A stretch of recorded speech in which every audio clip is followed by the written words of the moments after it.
bir qəhrəmanımız Daşqının qardaşı, Gəncədən bizə qonaq gəlmiş qonağımız. Hər birinizi salamlayıram.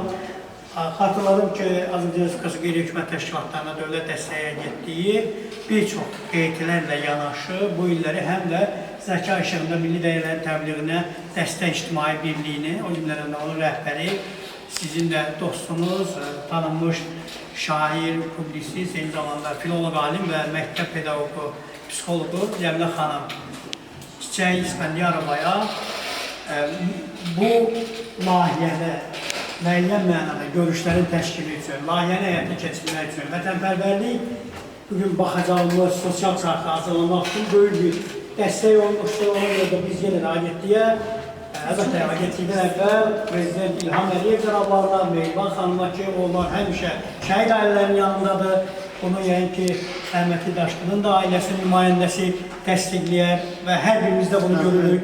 Eyni zamanda azad edilmiş bizim 12 rayon, kəndlər, qəsəbələrimiz, 20% torpaqlarımız və hələ o azadlığı davam edir. Bilirsiniz ki, Qazaxda 4 kəndimiz artıq azad edilib, sərhədlərimiz artıq müəyyənləşdirilib. Sərhədlər real sərhədlərdir, tarixi sərhədlər deyil, razılaşa. Tarixi sərhədlərimiz çox böyüdür. İraqdan başlayır, Hindistandan başlayır, Orta Asiyadan başlayır, Dərbəndən başlayır, Borçalı elindən. Amma biz qonşu işğalçı Ermənistana rəğbən heç vaxt bunu demirik. Biz okeandan okeana imperiyalar yaratmışıq, 17 imperiya yaratmışıq. Ən axırıncısı bilirik ki, Qızılbaşlar imperiyasıdır, tarixdən siz bunu keçmişsiniz. Bunu demirik, amma biz deyirik ki, bəli, real Azərbaycan. Və eyni zamanda virtual Azərbaycan da var.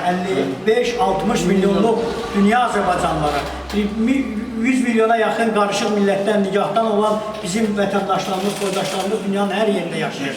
Cənubi Azərbaycanda 40 milyona yaxın, Rusiyada 10 milyona yaxın, yarım milyon bizim Ermənistanda qaçqınımız vardı. İndi biz Allahdan və Cənab Prezidentdən kömək istəyirik ki, həmin qaçqılarımız da geri qayıtsın. Gürcüstanda var və digər, qardaş Türkiyədə və digər yerlərdə. Bax, onların hər birini Cənab Prezident Qarabağda həm virtual, həm də real birləşdirdi. Bizim bugün baxacağımız sosial çarx və layihənin əsas mərkəzi də məhz budur. Bütöv Azərbaycan. Bütöv Azərbaycan üçün Daşqın başda olmaqla, ondan əvvəl 1-ci Qarabağ müharibəsində, 2-ci Qarabağ müharibəsində, lap ondan əvvəl 20 yanvar hadisələri zamanı şəhid olanlar, eyni zamanda bizim ağsaqqallarımız, dövlət rəhbərlərimiz var. İndiki Prezidentimiz İlham Əliyev cənabları Heydər Əliyev siyasi dövlətçilik məktəbinin layiqli davamçısıdır. O, Heydər Əliyevin arzularını daha geniş mənada, daha maştablı, daha planetar bir formada bilirsiniz ki, yerinə getirdi. Biz yalnız lokal bir Qarabağı geri qaytarmadıq. Biz dünyada yaşayan 60 milyonluq Azərbaycanlıların arzularını gerçəkləşdirdik. Biz buna getmək üçün Cənab Prezidentin başçılığı altında nə etdik? Formula 1 yarışları, hamısı oluşur ki, bunları niyə xərcləyir? Şərq oyunları, yəni İslam ölkələrinin olimpiyadasını, Avropa oyunları olimpiyadasını tarixdə biz ilk dəfə mədəniyyətlər arası diyalog, sivilizasiyalar arası diyalogları təşkil etdik. Demək olar ki, hər ay Azərbaycanda bu və digər dərəcədə beynəlxalq tədbirlər keçirilir. Tədbirlərlə yanaşı bu günlərdə bilirsiniz ki, Ekosos, beynəlxalq bir təşkilat var, BMT-nin ekologiya və sosial məsələlərlə bağlı çox böyük bir təşkilatdır. Yekdilli ilə 160 təşkilatın səs verdiyi bir səsvermə oldu və Azərbaycan ona üzv qəbul olundu. Azərbaycan bilirsiniz ki, daimi üzv olmasa da müvəqqəti olaraq 2 illik BMT-nin şurasının üzvü seçilir. Hal-hazırda isə Heydər Əliyev fondu ilə yanaşı İlham Əliyevin başçılığı altında biz Xocalı ilə bağlı aksiyalar keçirdik. Biz illər boyu sizin kimi gəncləri hazırladıq. Bayrağımız bütün beynəlxalq olimpiyadalarda, beynəlxalq idman yarışlarında qaldırıldı. Və ümumiyyətlə Heydər Əliyevin başladığı, milli liderimiz başladığı, İlham Əliyevin davam etdiyi həm milləti yenidən qurmaq, həm cəmiyyəti yenidən qurmaq, həm Azərbaycanı başdan başa tikmək. Baxın, əgər bizim milyonlarla sərf edib aldığımız dronlar olmasaydı, əgər bizim milyonlarla, milyardlarla sərf edib körpülər tikməsəydik, yolları təzədən salmasaqdıq, eyni zamanda biz təcili yardım maşınından tutmuş dronlara qədər Cənab Prezident hər zaman deyir ki, mən bir əskərin, bir Azərbaycanın qanının axmasına qəti əleyhinəyəm. Amma biz lazım gəlsə gedir düşməni, biz onun sərhədlərinə qədər qova bilərik. Birinci ve ikinci Qarabağ müharibəsi və onlar arasında olan məsafələrdə nə qədər hadisələr baş verdi. Biz qurbanlar verdik, biz şəhidlər verdik, biz minadan partlayan uşaqlar gördük. Eyni zamanda 16-cı ildə Lələtəpə hadisələri və orada qazanılan qalibiyyət. Hələ amma hazır deyildi o qalibiyyət bütün Azərbaycanı, yəni 20% torpaqlarını xilas etmək üçün.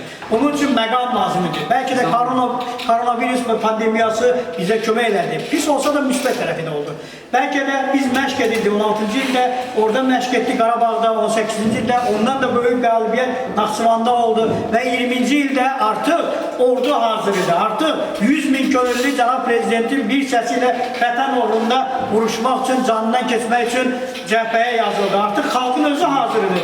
Heç kim şəhid olanda, oğlu öləndə, onun meydini gətirəndə ağlamırdı. Ağlayırdı mı Gəncə? Ağlamırdı. Gəncənin bir tərəfini biz olmuşdu, Gəncə xanım da gəlmişdi. Böyük bir raket atmışdılar, bir lira onun nüvə başlığı çatmırdı. Təsəvvür ki, çox atılmışdı raketlər. Bərdədə də atılmışdı, hətta Mingəçevirdə su dəryaçası ki var, o partlasaydı Gəncəyə qədər, Bakıya qədər suyu aparardı. Amma bizim milli ordumuz, bizə köməkçi olan və aldığımız silahlar, bu qardaş Türkiyədən gələn dronlar, İsraildən gələn, ondan əvvəlsə dünyanın hər yerindən bizim milyardlarla xərclədiyimiz, soruşursunuz ki, neft pulları hara gedir, soruşursunuz ki, vergilər hara gedir. 30 il ərzində cənab prezident idmançılara hazırladı, QET-lərə maliyyə buraxırdı, yollardan tutmuş körpülərə qədər, bax bu məktəblər tikilirdi, universitetlər təmin edilirdi, dövlət orqanları təmin edilirdi, dövlət təsisatları formalaşdırılırdı. Əlbəttə bunu dünya görəcəkdi və dünyanın əksər ölkələrini birləşdirdiyi qoşulmamaq hərəkatı 180-ə yaxın ölkəni özündə birləşdirirdi. Cənab prezidentə az qala belə deyə yalvarırdı ki, gəlin bizim rəhbərimiz olun ki, böyük dövlətlər, hansı ki Fransa, Amerika və Rusiya, onların bir çoxu sözdə bizi dəstəkləyirdi Minski qrupunun üzvləri kimi. Amma arxadan Fransa gəlirdi, Ermənistanı maliyyələşdirirdi, Rusiya ona pulsuz milyardlarla silahlar verdi və cənab prezidentin unikal beyni, dövlətimizin möhkəmlənməsi bunların hamısını görürdü. Və biz nə etdik? 3-4 raketdən başqa biri Bərdəyə düşdü, ikisi Gəncəyə düşdü, Mingəçevir yaxınlığında partladı. Hətta burada da həyasız olmuşdur ki, Giləziyə atmışdılar. Biz onu deyə bilmirdik əlbəttə ki.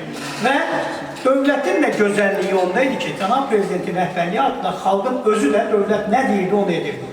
Ne edirdi? Siz hər biriniz evdə bir kalbasa görürdünüz, bir su götürürdünüz, həmin əskərlərin maşınına atırdınız ki, əskərlər gedirlər. Ondan əvvəl Lələtəpə hadisələri zamanı, Tovuz hadisələri zamanı, hətta ən varlıların belə, məmurların belə bağları öz cibinə minib gedirdilər sərhədə ki, biz gedirik döyüşməyə. Və əgər hər bir yenə deyirəm ki, mənfi şeydən müsbət tərəfdə var. Bizim generalımız, bizim milli qəhrəmanımız canını fəda verməsəydilər.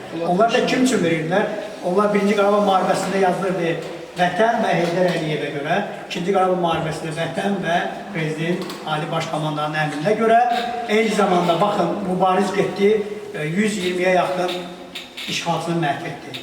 Ondan sonra gələn digər bizim qəhrəmanlarımız və Puladın Qəhvə bölgəsinə, namərkəsinə, yəni müharibə getməyən bir vaxtda şəhid edilməsi, onunla yanaşı polkovnik və digər əskərlərimizi xalq artıq dedi ki, cənab prezident ayağa qalsın. Yadınızda xalq durdu, bütün Bakı və Respublika gəldi Milli Məclisə, düz bir-iki nəfər orada dəcəl vardı, qapıları sındırdı. İndi başa düşmək olar, gördünüz, dövlət olan heç bir nəfs eləmədi. Dövlət ona bıraxdı, çünki bilirdi ki, xalqın sosial sifarişi vardı. Ondan sonra gəldilər prezident aparatına və dedilər ki, cənab prezident, Ali Baş Komandan, biz sizə mandat vermişik, 30 ildir bizim rəhbərimizsiz, 30 il ərzində sizi hazırlamışsınız, artıq məqamıdır. İcazə verin, biz gedək, Qarabağı geri qaytaraq, Kəlbəcəri, Xankəndini, Füzulini, Zəngilanı, Şuşanı, Qozanlı və digər bizim işğal olmuş ərazilərimizi xilas edək. Və cənab prezident xalqın səsini eşitdi, beləcə biz getdik, müharibəni qurduq, nəinki qurduq, unikal, Şuşada Əliyanın uşaqlarımız getdi, cavan uşaqlar getdi, gedənlər Şuşanı, onlar elə bir asanlıqla, halbuki Şuşada olmuşsunuz, bilirsiniz, baxmışsınız, mümkün deyil oraya çıxmaq. Biz Gəncə xanımla getmişdik, dövlət tərəfindən aparılmışdı, nümayiş olunurdu. Və biz xilas etdik. Bizim bu sosial çarx məhz həmin o hadisələr haqqındadır. Eyni zamanda bilirsiniz ki, 44 günlük müharibədən sonra yenidən sosial sifariş gəldi. Bizim elə rayonlarımız var ki, məsələn, Laçındır, Kəlbəcərdir, eyni zamanda Ağdamın bir hissəsidir, bunlar gülləsi bir güllə atılmadan bizə verildi, qaytarıldı daha doğrusu və Xankəndi, Xocalı qaytarıldı bir sutkalı möhtəşəm bir tədbirlə. Baxın, bu sosial çarxımız məhz bütün bu hadisələrin fəlsəfəsini ortaya qoyur. Biz indi tədbirdə, yəni çıxışlar yekunundan sonra burada biz şəhid ailəsinin nümayəndəsinin çıxışından sonra əlbəttə ki, Cəmilə xanım icazəsi ilə sosial çarxa baxış keçirəcəyik və bu baxışda da siz görəcəksiniz. Qəhrəmanımız ola bilər Daşqındır, qəhrəmanımız ola bilər ki, elə onun senarisini yazmış, layihənin müəllifi, eyni zamanda filmin və sosial çarx deməz, böyük bir filmdir. Yəni, 10 dəqiqədən çox.